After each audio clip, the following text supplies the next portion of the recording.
वणी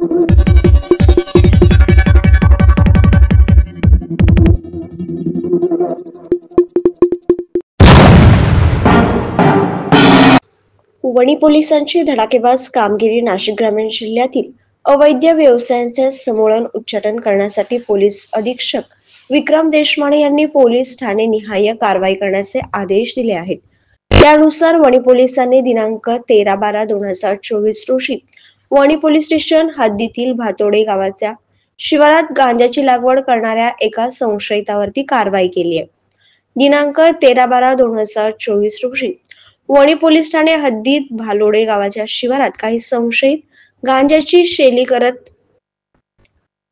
शेती करत असल्याची गुप्त बातमी वणी पोलीस ठाण्याचे सहाय्यक पोलीस निरीक्षक सुनील पाटील यांना मिळाली होती।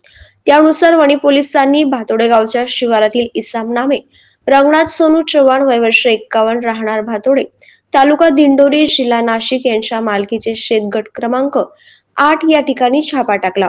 सदर छापेत 209 किलो वजनाची गांजाची झाडे किंमत रुपये 41,86,400 रुपयाचा अवैध साठा जप्त करण्यात आला आहे।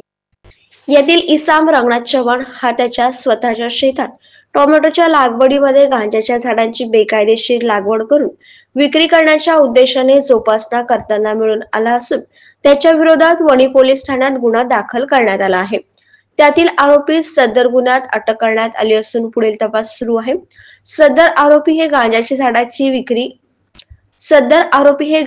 झाडाची लागवड करून त्याची विक्री कोठे व कोणास करणार होता याबाबत सखोल तपास पथक करीत आहे।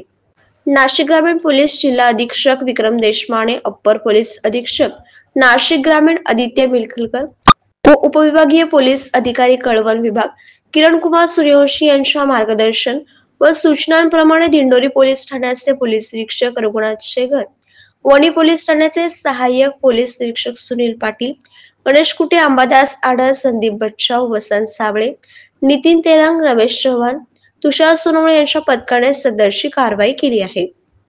वृत्तसंकलन माधव खाबिया।